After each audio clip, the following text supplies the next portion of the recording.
بسم اللہ الرحمن الرحیم، ٹاکرا ایکسکلوسیو میں خوش آمدید۔ آج ایک بڑے اچھے بھائی ہیں اور ان کی بڑی اچھی ایک سٹوری میرے سامنے آئی ہے۔ میں نے کہا فوری طور پہ آپ کو میں بتانا ہے۔ انہوں نے سٹوری ہے ان کی کہ عامر لیاقت کی موت ہوئی تھی، قتل ہوا یا پھر یہ خودکشی تھی۔ یہ بڑی زبردست انویسٹیگیٹ کر کے انہوں نے سٹوری ایک لکھی ہے۔ میں نے کہا فوری طور پہ آپ کے سامنے یہ میں سٹوری رکھ دوں کہ ان کا جو انداز ہے لکھنے کا اور جو انہوں نے اس میں بات کی ہے یہ آپ تک پہنچانی بہت ضروری ہے، تاکہ آپ کو پتہ چل سکے کہ عامر لیاقت حسین جو تھے ان کے ساتھ کیا ہوا تھا اصل میں۔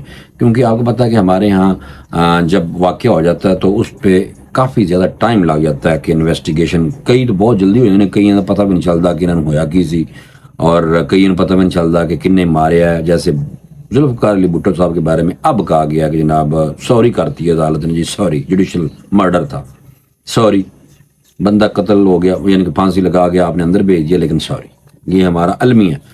اچھا بہرحال یہ آپ کو سٹوری میں نے بتانی ہے کہ جناب سٹوری میں کیا ہے۔ سٹوری یہ ہے، وہ لفظوں کا جادوگر تھا، تاریخ کے اپنوں میں ایسے چند ایک نام ہی ہیں جو لفظوں سے دھاک بٹھا سکتے ہیں۔ عامر لیاقت حسین صاحب ویسے بہت زبردست آؤٹ اسپوکن، بہت اچھا بولتے تھے، اس میں دوسری رائے نہیں ہے۔ زیادہ طاقتور لوگوں کا اصل ہتھیار خاموشی ہوتا ہے۔ زیادہ تر دیکھ کے ہوئے گا جو بڑا اپنے آپ کو اسکالر سمجھے ہوئے گا نا، خاموش رہتا ہے۔ اچھا بہرحال کئی مشہور معروف لوگ نپی تلی بات کو ترجیح دیتے ہیں، یہ اپنا اپنا مائنڈ سیٹ ہے، اپنا اپنا انداز ہے بہرحال، اور ہمیشہ کم گو ہوتے ہیں۔ کئی تو اپنے آپ کو کم گو اس لیے بناتے ہیں، وہ کہتے ہیں کہ جاہل ہوتے ہیں، کوئی میرے جیسا وہ چپ کر کے بیٹھا ہوتا ہے کئی محفلوں میں، اور کئی جناب بڑے بہت زیادہ چپ اس لیے ہو جاتے ہیں کہ وہ کہتے ہیں اپنے آپ کو وہ بہت بڑا ادیب مدبر قسم کی شخصیت شو کرنا چاہتے ہوتے ہیں۔ ٹام کروز کو ہی لے لیں، مداحوں کے لیے بولتا ہی نہیں۔ ٹام کروز تو پتا تھا نا، ٹام کروز جناب موچی سی بیچارہ جوتے سیتا تھا، جوتے پالش کرتا تھا، پھر وہ ایک دن ٹام کروز بن گیا۔ اس کی سٹوری پڑھ لیجئے گا آپ۔ ہالی ووڈ کے معروف اداکار عامر خان کا کوئی انٹرویو سن لیں، آپ وہ خاموشی کے وقفے بتائیں گے کہ یہ لوگ جملوں کے مابین ایک خلا پیدا کرتے رہتے ہیں جس میں انہیں بات بنانے کا موقع ملتا رہتا ہے۔ یہ بات طریقہ واردات ہوتا ہے کہ اکثر لوگ آپ نے دیکھے ہوں گے چپ ہو جاتے ہیں ایک جملہ بول کے، پھر اگلا جملہ بنا کے آرام آرام نہ بول دینے تاکہ پھڑے نہ جان۔ یہ میڈیا پہ بہت کم آتے ہیں چونکہ ان کا کام بولتا ہے، لہٰذا ان کی خاموشی ان کی ایک چال ہوتی ہے۔ جناب یہ عامر خان انڈین ایکٹر کے بارے میں بات ہوئی ہے۔ عامر لیاقت حسین ان سے مختلف کردار تھا، بالکل مختلف۔ وہ خاموشی کے بجائے لفظوں سے داغ بٹھاتا تھا۔ اسے کون سی جگہ کا کون سا لفظ استعمال کرنا ہے، کیوں کرنا ہے، اور اس کا علم تھا یا نہیں، مگر اتنا علم ضرور تھا کہ اس لفظ کے ٹھیک استعمال سے سننے والے لہرا اٹھیں گے۔ خیر بہرحال اچھا بولتے تھے اور وہ یہی کرتا تھا، بلا کا اداکار تھا جناب، یہ بات ٹھیک ہے، اداکار تھا وہ شخص۔ یہ لفظوں کی جادوگری ہی نہیں کہ وہ اپنے زمانہ طالب علمی میں ایک نامور مقرر، بہت اچھی پڑھا تقریر کرتا سی، پڑھا بھی تھوڑا تقریر بہت اچھی کرتا رہ گیا ویسے آپ سے گل ہے۔ اچھا خطیب، ٹھیک ہے، ڈیبیٹر رہے ہیں جناب۔ چونکہ اس خاندانی عامر لیاقت حسین کے بارے میں بات ہو رہی، اس کا خاندانی پس منظر متحدہ قومی موومنٹ کی سیاست سے جڑا تھا۔ خطرناک جماعت متحدہ قومی موومنٹ، الطاف حسین لوگوں نے قتل کران دے آرڈر کردا سی، بڑا خطرناک بھرا سی جناب، اجے تو خیر باہر بیٹھا ہے۔ اچھا بہرحال اور لہٰذا وہ بھی قسمت آزمائی اور مشرف کے زمانے میں وزیر مذہبی امور کے منصب پر فائز رہے۔ پھر ایم کیو ایم کی سیاسی جماعت میں ان کی طویل عرصہ تک خدمات ہیں۔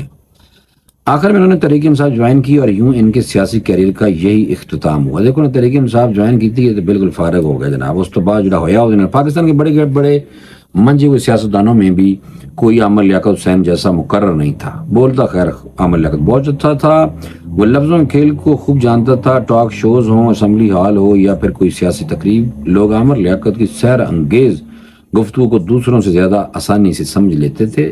خاص طور پر میں نے نوٹ کیا تھا خواتین بہت زیادہ وہی مداح سمجھنا، اسی واسطے خاتون دی وجہ تو ہی ہو جناب اللہ نو پیارا ہویا ہے۔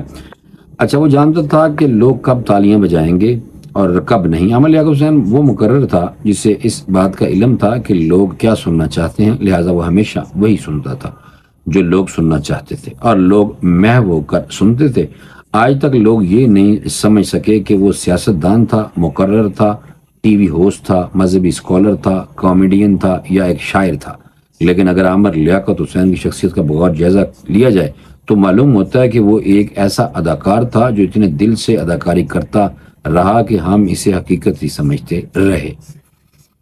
در حقیقت میں وہ ایک پڑھا لکھا انسان تھا جو معاشرے میں ہونے والی ناانصافیوں پر اندر ہی اندر کڑتا رہتا تھا۔ اس کا اظہار اس نے کئی بار اپنی نظموں میں بھی کیا تھا، اور اگر اس انسان کی زندگی پر ایک نگاہ ڈالی جائے تو جا بجا احساس ہوتا ہے کہ وہ حساس تھا۔ زندگی کی تلخیوں کے ساتھ ساتھ اسے سماج میں ہونے والی ناانصافیوں نے اس نہج پر پہنچایا کہ اسے ڈپریشن کا مرض لاحق ہو گیا۔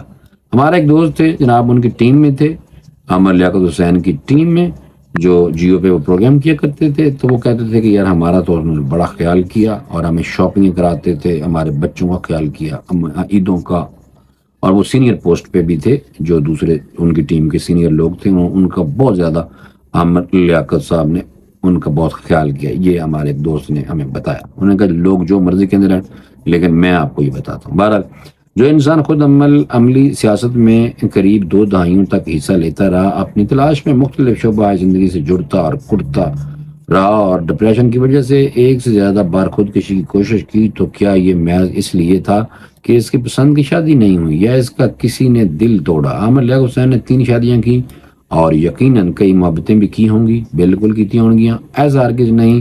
حساس انسان کے اندر لگنے والی ضمیر کی عدالت سے اتنا کمزور کر دیتی ہے کہ جب اسے اپنا جرم اپنی ذات سے بڑا محسوس ہونے لگے تو وہ اپنی جان لے لیتا ہے۔ اللہ تعالیٰ رحم کرے۔ خودکشی حرام ہے اسلام میں سخت۔ زمانے میں جو عامر لیاقت حسین کا ظاہری امیج بن چکا تھا، یقین جانیے کہ اصل میں ہم سب بھی وہ عامر لیاقت ہیں، اور اصل عامر لیاقت حسین وہ تھا جو خود پہ کڑتا تھا، معافی ناموں اور اپنی بے بسی میں لپٹی ہوئی نظمیں لکھ کر یہ اظہار کرتا تھا کہ وہ محبت اور امن چاہتا ہے، مگر محبت اور امن کی فضا قائم کرنے کے لیے اس کے پاس طاقت نہیں، اور جن کے پاس یہ طاقت ہے وہ نفرت ظلم کو پروان چڑھاتے ہیں۔ اسی کش میں الجھا عامر لیاقت حسین خود کو کبھی مذہب تو کبھی بین المسالک ہم آہنگی میں تلاش کرتا رہا، کبھی سیاست اور کبھی صحافت اور ہوسٹنگ میں ڈھونڈتا رہا۔ وہ ہر جگہ اپنی چھاپ چھوڑ کر گیا۔ اچھا ہوسٹ بھی تھا جناب، اچھا سیاستدان بھی تھا، اچھا اسکالر بھی تھا، اچھا نعت خوان بھی تھا، اچھا بولتا تھا۔ بہرحال یہ میں آپ کو بتا دوں، عامر لیاقت حسین نے رمضان ٹرانسمیشن کی جناب بنیاد ڈالی تھی۔ یہ آگے نہ بات وہی، اس گفتگو میں محض بھونڈی حرکتیں، معیار سے گری ہوئی باتیں تلاش کرنے یا اس سے بھی میمز بنانے والے یہ تک بھول گئے کہ وہ ہر بات کا جواب بہت معتبر طریقے سے دیتا تھا اور انسان ہونے کے ناطے غلطیاں تسلیم بھی کرتا تھا۔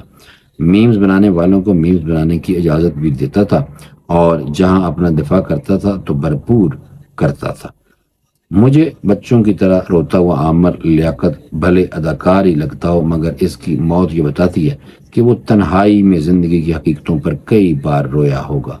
آج وقت یہ ثابت کرتا چلا جا رہا ہے کہ عامر لیاقت کی نجی زندگی میں مداخلت کرنے والوں کی ایک بھونڈی حرکت ہم سے اس لفظوں کے جادوگر کو چھین کر لے گئی، جو یقیناً کسی قتل سے کم نہیں ہے۔ بے شک جو خودکشی کرتے ہیں سماج ان کا قاتل ہوتا ہے۔